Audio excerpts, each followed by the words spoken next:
Hola, Dios les bendiga. Es un gusto estar una vez más a través de este canal, que bueno, pues se lleva a cabo la exposición de la palabra de Dios a través de interesantes clases. Vamos a continuar en esta ocasión con la serie El hombre Jesús, el hombre que cambió mi historia.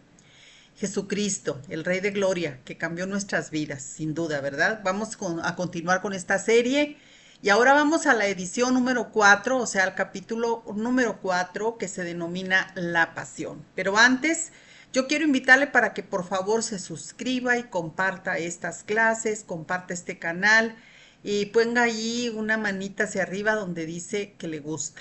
¿Por qué? Porque así podemos continuar exponiendo estas interesantes clases. Bien, vamos a orar para dar inicio con esta clase, la pasión. Señor, te doy muchas gracias por la oportunidad de vida que me das, al igual que a las personas que están viendo esta clase, Señor. Gracias por tu misericordia, que es mejor que la vida. Gracias, Señor, por tu unción y gracias, Señor, por todo lo que nos das, nos enseñas a través de tu palabra.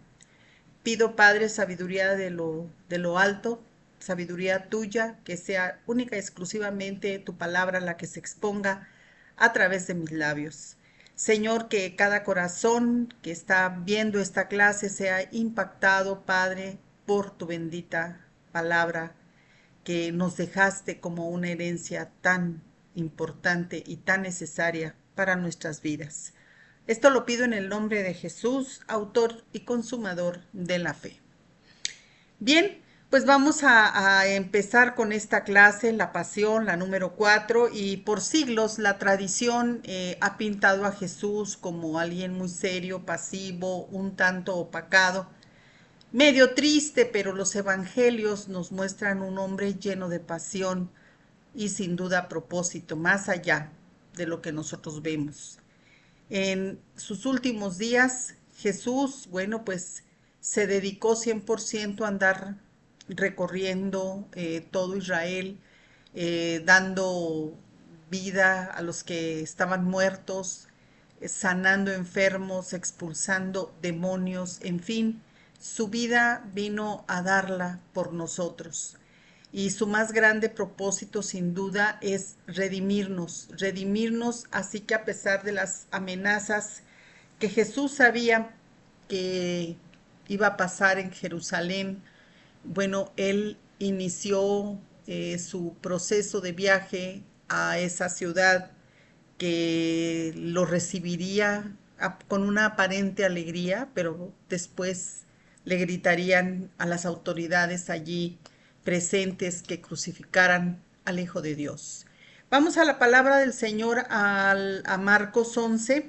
Vamos a darle lectura. Marcos capítulo 11, versículos del 7 al 10, para que esté usted allí con su Biblia pendiente para darle todas estas referencias. Marcos 11, versículos 7 al 10. Yo creía que ya lo tenía preparado, pero todavía no. Aquí lo estoy ya preparando y dice la Biblia, y trajeron el pollino a Jesús y echaron, fíjese, y trajeron el pollino, vamos a leerlo desde el 7, 11, versículo 7.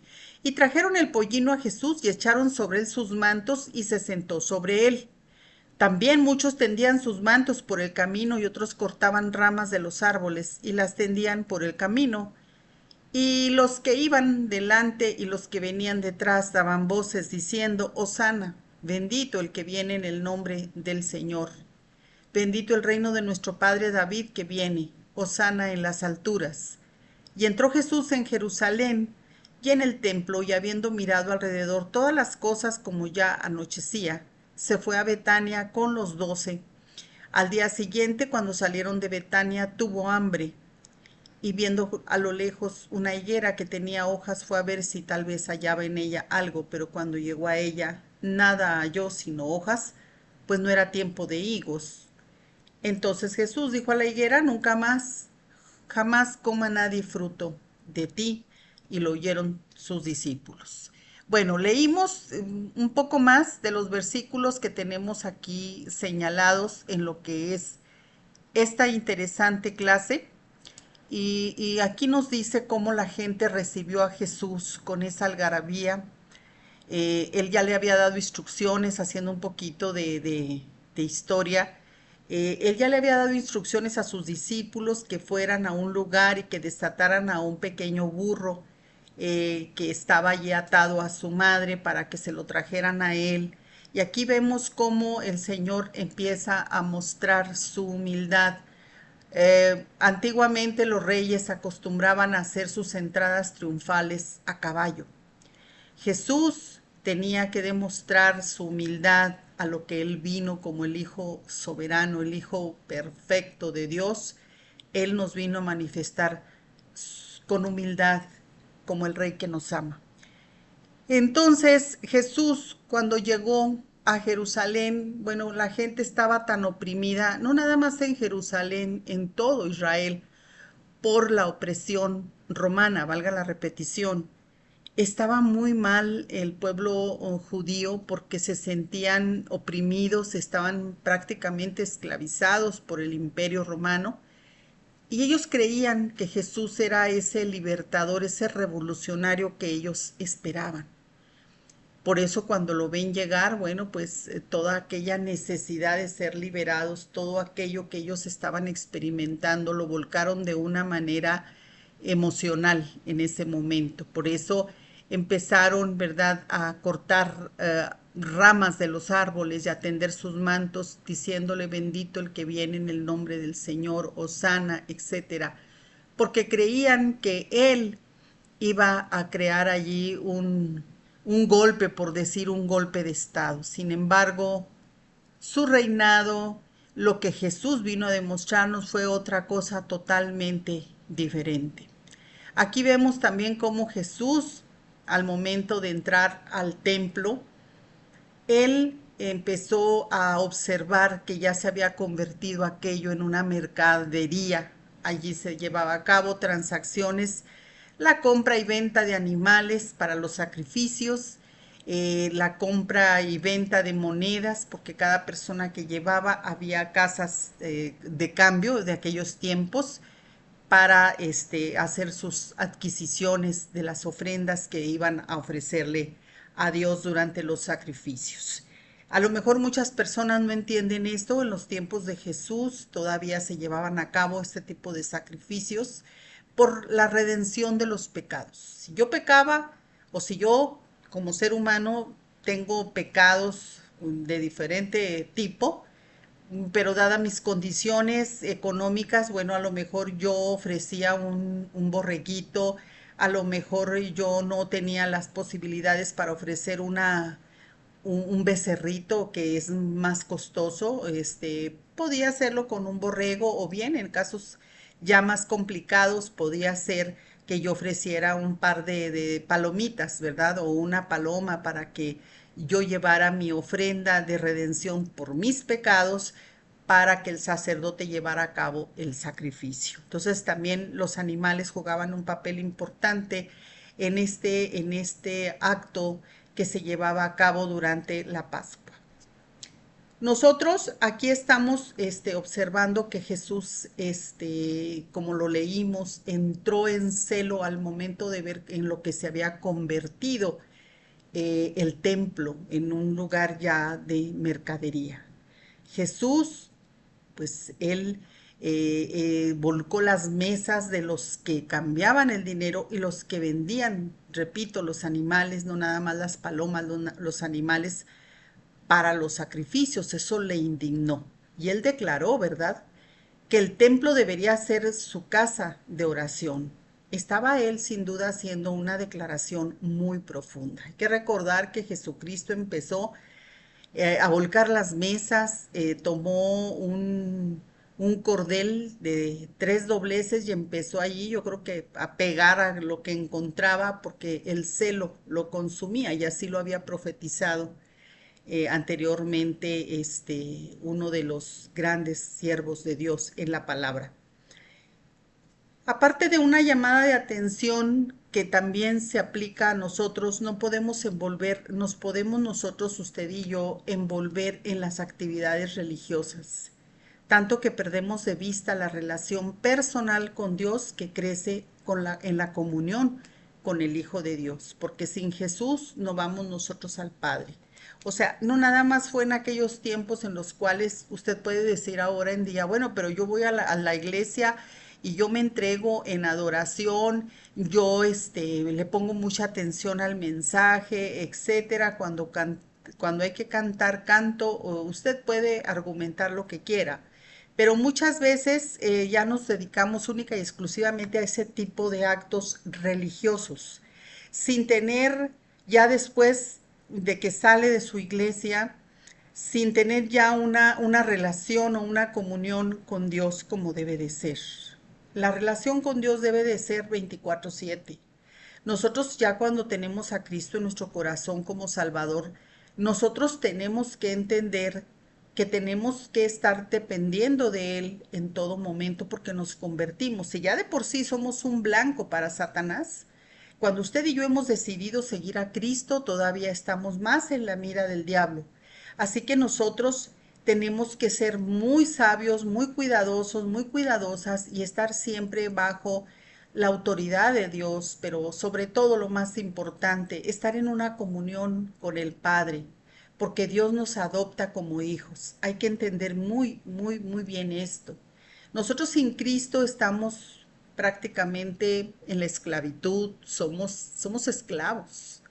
Un esclavo no tiene los privilegios de un hijo. Y ahora que usted y yo ya recibimos a Cristo, somos hijos.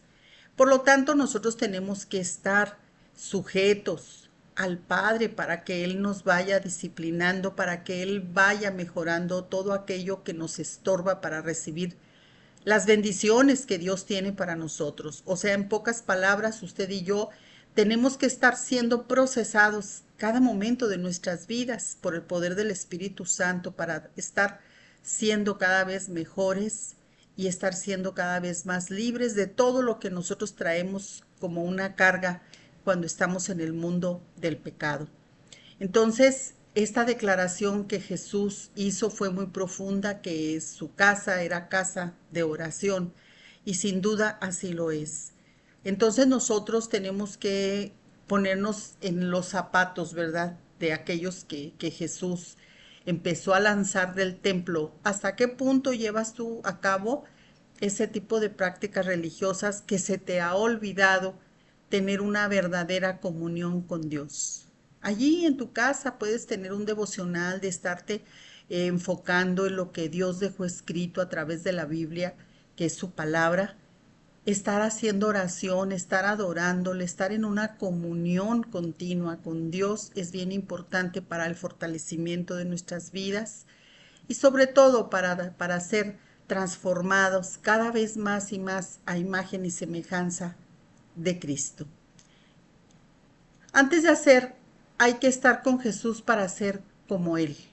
¿Sí? Antes de que tú empieces a pensar lo que vas a hacer. Hay gente yo veo mucha gente, no voy a citar ninguna iglesia en particular, no voy a hacerlo, pero hay gente que se dedica muchísimo a la iglesia. De hecho, prácticamente la mayor parte de su vida la consagra a la iglesia, en andar en actividades, en andar haciendo muchas cosas.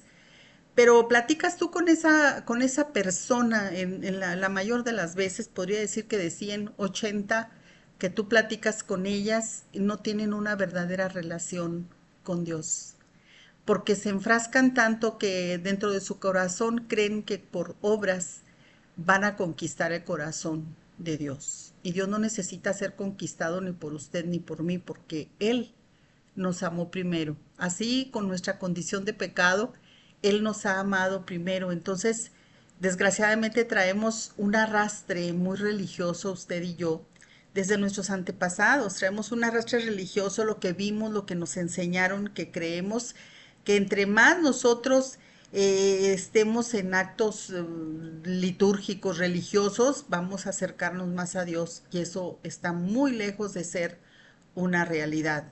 Con esto no le quiero decir, porque los extremos nunca serán buenos, que usted diga, como también mucha gente comenta, dice, yo no necesito ir a una iglesia, aquí en mi casa Dios y yo. Esto es una mentira también. Nosotros tenemos siempre que tener el equilibrio del Espíritu Santo, siempre. Tampoco no vas a estar viviendo en la iglesia, ¿verdad? Y olvidando tu relación como lo estamos comentando con Dios, pero tampoco puedes decir tú y asegurar, aunque sabemos que Dios está en todo lugar, sí, pero no entra en cualquier parte. Y entra en el corazón cuando tú recibes al Hijo de Dios como único y suficiente Salvador. Así que hay que entender bien esos términos, esos puntos. Tú puedes decir, no, pues yo no necesito ir a una iglesia. Ese es tu punto de vista, pero Dios ya dejó dicho aquí en la Biblia, en su palabra, que es necesario que nos congreguemos y que alabemos y que adoremos junto con los hermanos, con los demás, que nos juntemos también en grupos para poder adorar a Dios y para ser parte de lo que Dios, de esas bendiciones que Dios tiene para su pueblo. Estamos hablando de que Jesús ya se estaba preparando prácticamente para ir a la cruz. Dios nos va a usar a usted y a mí como Él necesite hacerlo. Él va a usarla a usted y a mí como usted menos se imagina.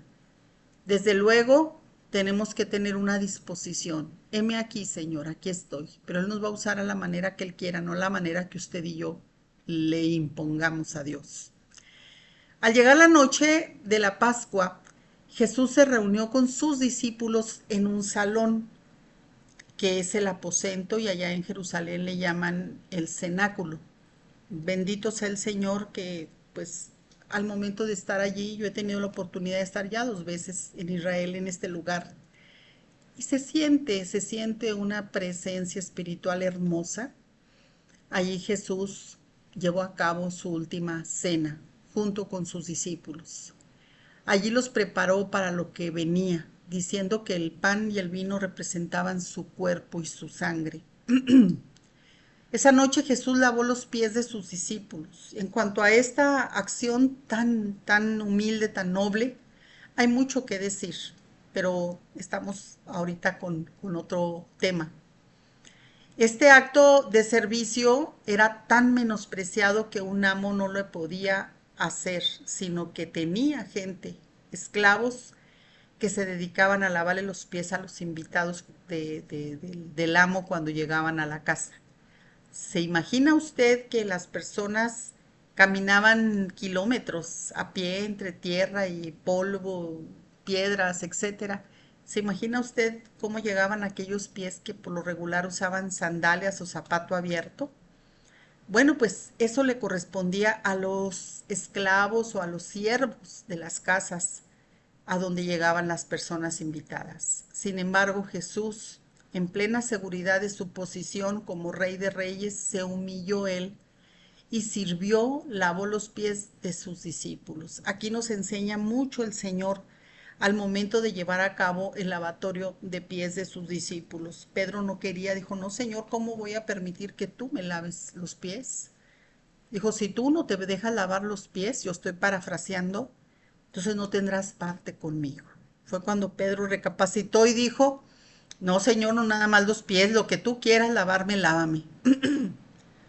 Aquí representa mucho el hecho de que Jesús no nada más estaba mostrando su humildad, sino que también él como palabra viva, dice Juan, que el verbo era y se vino a hacer carne. El verbo ya era desde antes de la fundación del mundo, el verbo es la palabra. El verbo era Jesús y se vino a encarnar aquí en este mundo. Y la palabra, cuando usted y yo leemos la Biblia, cuando usted y yo nos enfrascamos en leerla y en aprenderla, esta palabra santa de Dios, que es la Biblia, nos va a traer limpieza a nuestra alma. Nuestra alma, que es lo que representa la verdadera esencia del ser humano, porque en ella está sentada lo que es la voluntad, lo que es el intelecto, lo que son las emociones en el alma.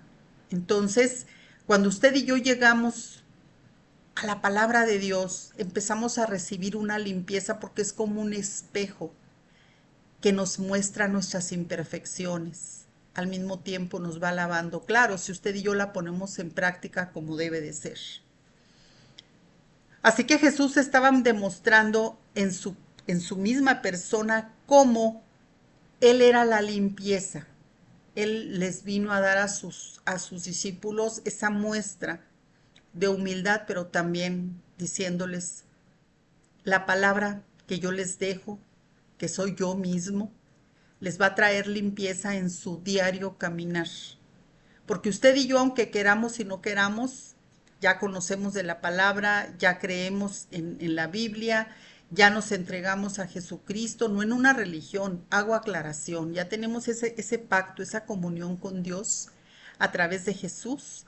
Pero aún así nosotros no podemos aislarnos, nosotros estamos conviviendo con personas día a día que no conocen, que no quieren nada con Dios, gente que está en una completa y abierta rebelión. Simplemente pues todos tenemos que trabajar, todos tienen que acudir a las escuelas, a las universidades, tenemos que convivir en esta sociedad con personas, incluso, ¿por qué no, verdad? También tenemos muchas veces que acudir a lugares que usted y yo no quisiéramos ir, pero a lo mejor por su trabajo tendrá que hacerlo.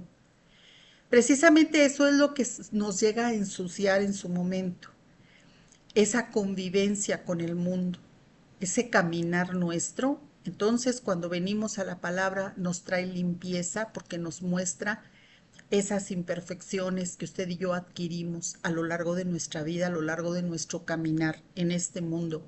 Porque también como seres espirituales, acuérdese que somos seres tripartitas, cuerpo, alma y espíritu, también tenemos un espíritu. Y cuando nosotros convivimos con personas no creyentes, personas que no quieren nada con la palabra de Dios, también hay ciertas transmisiones, ciertas contaminaciones espirituales. Por eso la palabra de Dios nos viene a traer limpieza. Y Jesús, como lo dice el Evangelio San Juan, según San Juan, el verbo ya era, el verbo se hizo carne y el verbo es Jesús. Él nos trae limpieza a nuestra vida. Cuando mi seguridad depende de cómo me ve Dios, puedo servir a todos, ya que yo soy amada, valorada por Dios.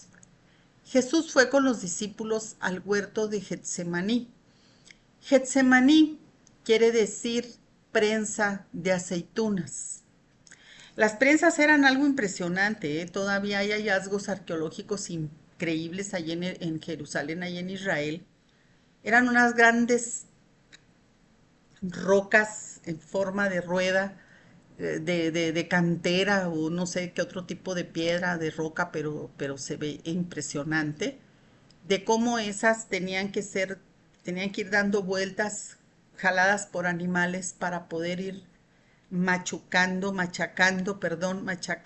las aceitunas para sacar lo que usted y yo ahora conocemos como el aceite de olivo, o sea, la esencia de este, si se puede decir un fruto, ¿verdad? Los olivos. Jesús iba a pasar por esa, lo iba a presionar el Padre al momento de entrar en ese proceso doloroso como lo fue la pasión. Así igual como aquellas aceitunas fueron y son siempre exprimidas al máximo para que saquen la esencia de ese aceite, así el Hijo de Dios tuvo que ser cruelmente crucificado, azotado, herido, etcétera, para sacar la esencia que usted y yo necesitábamos para ser redimidos. Vamos al Evangelio según San Marcos, capítulo 14, versículos 32 al 36. Dice la palabra de Dios: vinieron pues a un lugar que se llama Getsemaní y dijo a sus discípulos: sentaos aquí, entre tanto que yo oro. Vinieron pues a un lugar que se llama Getsemaní y allí estuvieron. Y tomó consigo a Pedro, a Jacobo y a Juan y comenzó a entristecerse y a angustiarse. Y les dijo: mi alma está muy triste hasta la muerte. Quédense aquí y velen. Yéndose un poco adelante, se postró en tierra y oró que si fuera posible pasara de él aquella hora. Y decía: Abba, Padre, todas las cosas son posibles para ti. Aparta de mí esta copa, mas no lo que yo quiero, sino lo que tú, pues decidas, ¿verdad? Aquí estamos viendo que Jesús estaba mostrando su lado humano. Jesús es 100% Dios, pero también fue 100% hombre. Él estaba mostrando ese lado, ¿verdad? El lado humano. Jesús estaba triste y vio lo que venía allí en el huerto de Getsemaní, sabía lo que se le esperaba. Desde luego que le dijo, tú puedes hacer todo posible, Padre, pero no como yo lo deseo, sino como tú así lo tienes establecido. Era tanta la angustia que dice el Evangelio de Lucas, que le brotó sudor como grandes gotas de sangre. Jesús estaba pasando por una prueba realmente fuerte. Era real esa prueba, pero era muy, muy intensa. Al momento de nosotros leer el Evangelio de acuerdo a Lucas, que él dice que grandes gotas caían en tierra, grandes gotas de sudor, pero mezcladas con sangre. Era tanta la agonía que Jesús estaba experimentando que prácticamente él ya estaba sangrando por ese estrés tan fuerte que estaba ya viviendo. Y allí él empezó a redimirme a mí y a ti. Ya empezó él con el proceso de redención para el ser humano. ¿Por qué? Porque la sangre de Jesús es la que nos trae libertad y la que nos limpia de todos nuestros pecados. En el huerto del Edén, si nos vamos unos cientos y miles de años en aquel tiempo, en el huerto del Edén, Jesús no estaba como lo está aquí en el huerto de Getsemaní. Sin embargo, Dios el Todopoderoso puso allí una pareja que tenía todo. Dios lo puso en un paraíso, porque el Edén era un paraíso.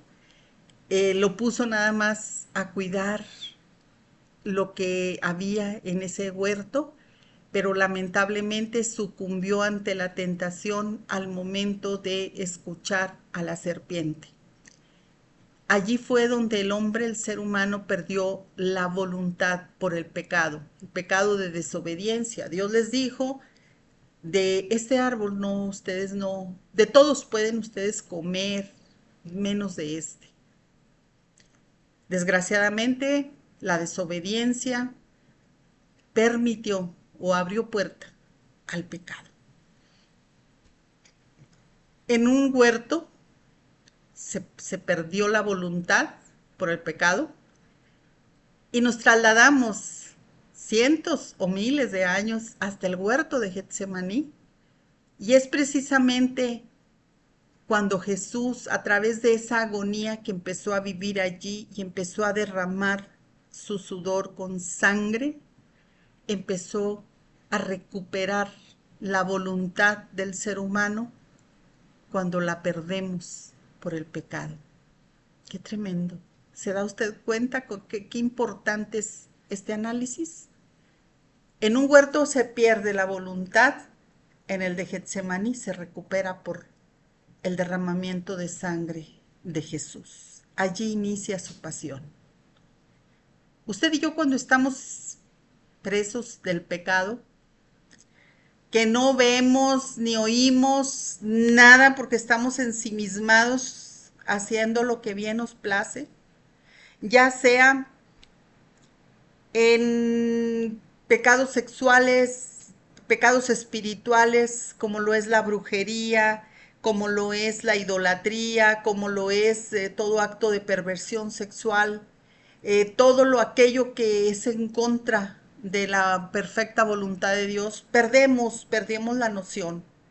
La gente que tiene adicciones se pierde en la borrachera, se pierde en las drogas, y aparentemente en ese momento está disfrutando de aquello que sabemos le va a traer tarde que temprano consecuencias tanto en su persona como en el área espiritual.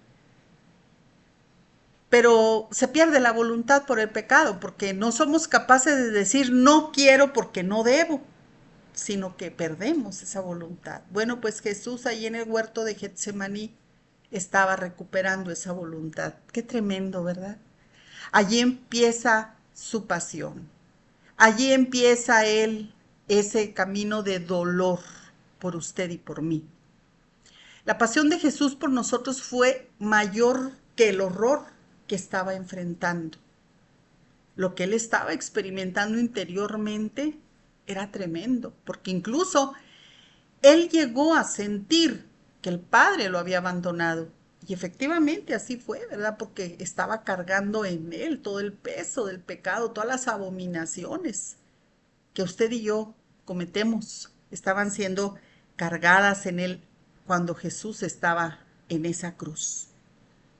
Pero bueno, la palabra de Dios nos muestra claramente, ¿verdad?, ese proceso de dolor que Jesús estaba viviendo. Hay una pregunta que le voy a hacer a usted en esta hora, y eso es nada más para que reflexione. ¿Usted puede imaginar o entender la pasión de Jesús por ti? Tantito, nada más así, que la podamos entender. Es posible que la crucifixión sea la forma más terrible de ejecución jamás aplicada. Los romanos no la aplicaban a sus ciudadanos, la consideraban demasiado cruel, aún para sus peores criminales, si eran sobre todo ciudadanos romanos, pero sí la aplicaron al Hijo de Dios. ¿Usted por qué cree? ¿Quiénes fueron los que solicitaron ese tipo de muerte para Jesús? ¿Quién gritaba crucifíquenle? Su mismo pueblo, los sacerdotes de ese tiempo exigían que fuera Jesús crucificado.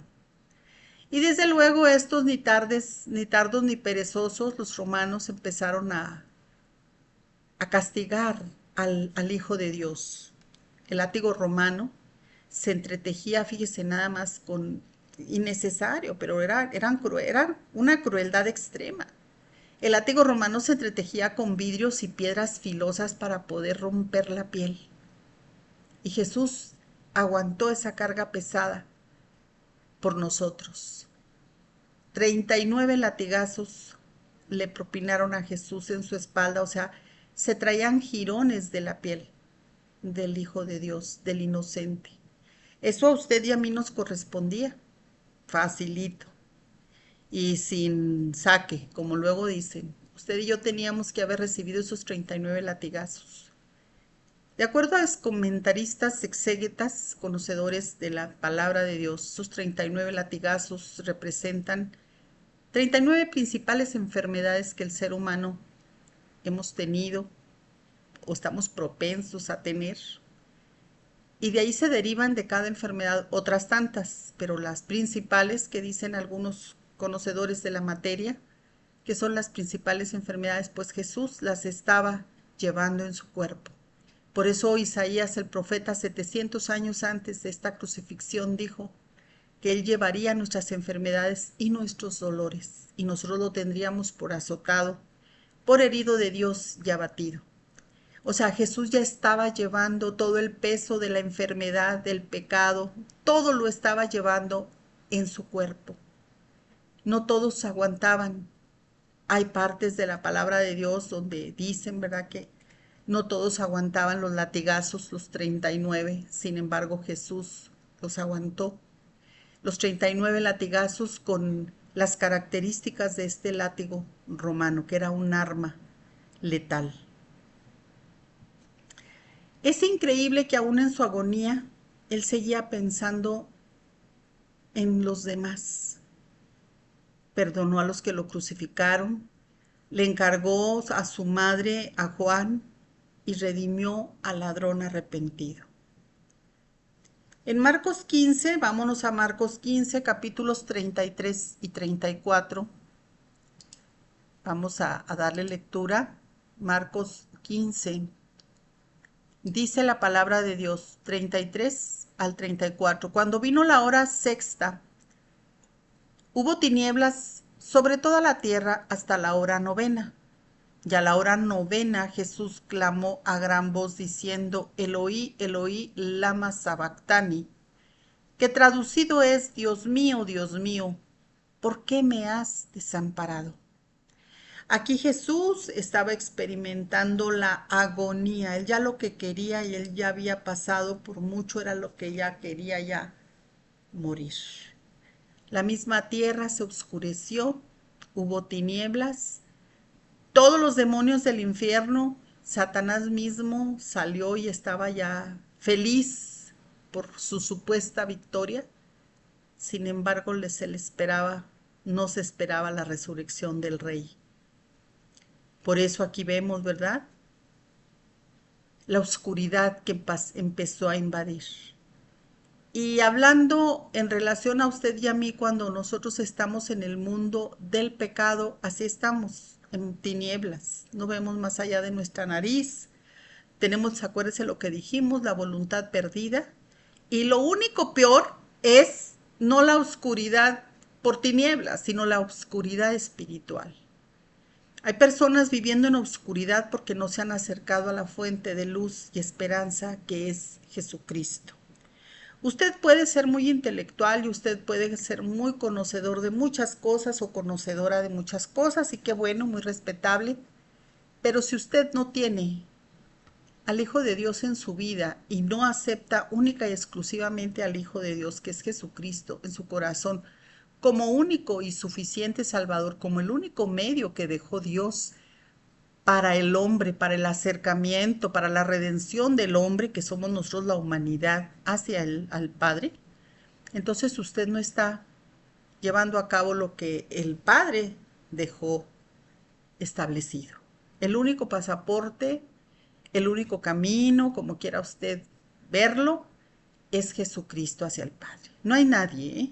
Nadie. Ya si usted cree o piensa que puede ser otras cosas, otras personas, ese es problema ya muy particular de cada quien. Pero la realidad es nada más una. Jesús mismo lo dijo: yo soy el camino, la verdad y la vida. Yo. No dijo yo y alguien más, somos los caminos, las verdades y las vidas. Él no pluralizó, él dijo yo. Yo soy el camino, la verdad y la vida. Y nadie va al Padre si no es por mí. Así que, muy respetable, ¿verdad? Lo que usted quiera pensar, lo que usted quiera creer o en quién está creyendo. El único que nos puede conducir hacia el Padre es aquel que murió en un madero para llevar el peso de todos nuestros pecados, nuestros dolores, la enfermedad, todo lo llevó en su cuerpo, y ese nada más es Jesucristo, el Hijo del Dios Altísimo. Nos parece tan incomprensible lo que sintieron o pensaron los discípulos esa tarde. ¿Por qué está muriendo el que pensábamos que era el Mesías? ¿Por qué Dios permite mi sufrimiento? Ellos pudieron haberse preguntado eso. ¿Qué está pasando? Lo vimos hacer tanto milagro. Anduvimos con él durante 3 años. Mira de qué manera lo están tratando los romanos. Mira cómo está padeciendo. ¿Qué está ocurriendo? No comprendo realmente por qué si él hacía tanto milagro aquí, resucitó muertos, limpió leprosos, dio vista a los ciegos, levantó paralíticos, etcétera, sacó demonios, expulsó, mejor dicho, demonios de personas. ¿Cómo es posible que él esté ahorita en estas condiciones? Era algo incomprensible y hoy sigue siendo lo mismo para mucha gente. Por eso prefieren creer en alguien más, porque no le han creído a Jesús, no han creído en ese sacrificio tan cruel que él vivió. La gente puede pensar, es que hay algo más, yo creo en esto, en aquello y aquí y allá, y no, nada de eso. Muchas veces no sabemos o no entendemos, pero la cruz deja en claro que Dios nos ama y que no se ha olvidado de nosotros. Jesús vivió la oscuridad más intensa para que tú y yo podamos vivir en luz, en su luz. Jesús clamó: Dios mío, ¿por qué me has abandonado? Una pregunta para reflexionar. ¿Se ha sentido usted alguna vez abandonado, abandonada? El abandono es doloroso en cualquier expresión. Lo entendemos aún a nivel natural. Si alguien muy cercano a ti te abandona, es sumamente doloroso, ¿verdad? pero nunca vamos a entender la magnitud del abandono que Jesús vivió en esa cruz. Él tenía una comunión, Él es Dios mismo, Él tenía una comunión siempre con el Padre, el Hijo y el Espíritu Santo, una perfecta unidad por siempre. Y por primera vez Jesús siente esa ruptura, se siente solo, se siente abandonado. Por eso Él pregunta, ¿por qué me has abandonado? Y la respuesta es muy clara, es por ti y por mí. Porque Dios estaba cargando, estaba viendo a Jesús con esa carga de pecados terribles que tú y yo tenemos. Y hoy en día vemos cada vez peor y peor la humanidad yendo hacia una perdición terrible. Ahora ya a lo malo le llaman bueno y a lo bueno le llaman malo. Jesús estaba experimentando ese abandono.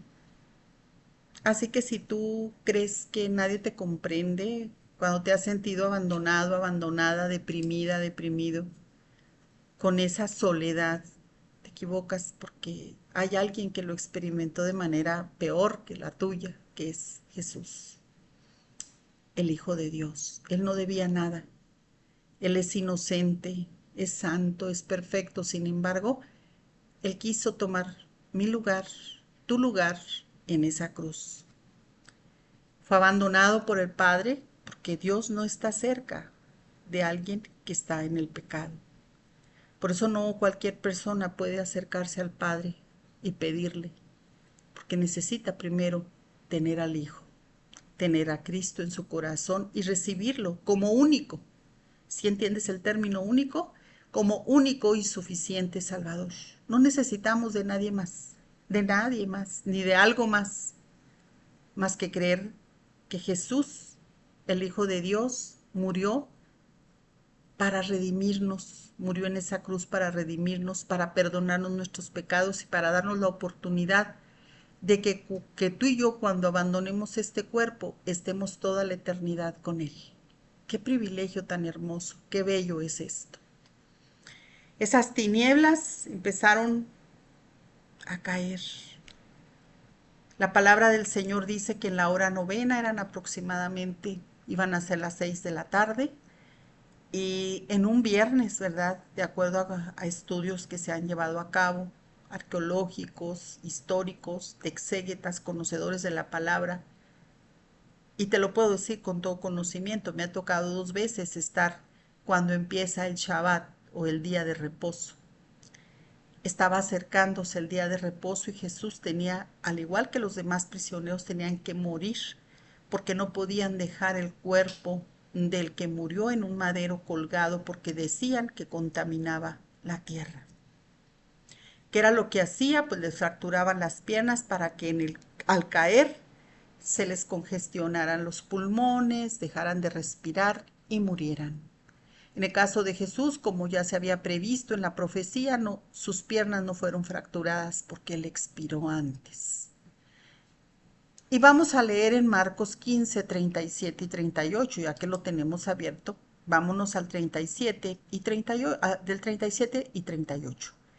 Mas Jesús, dando una gran voz, expiró. Entonces el velo del templo se rasgó de arriba abajo.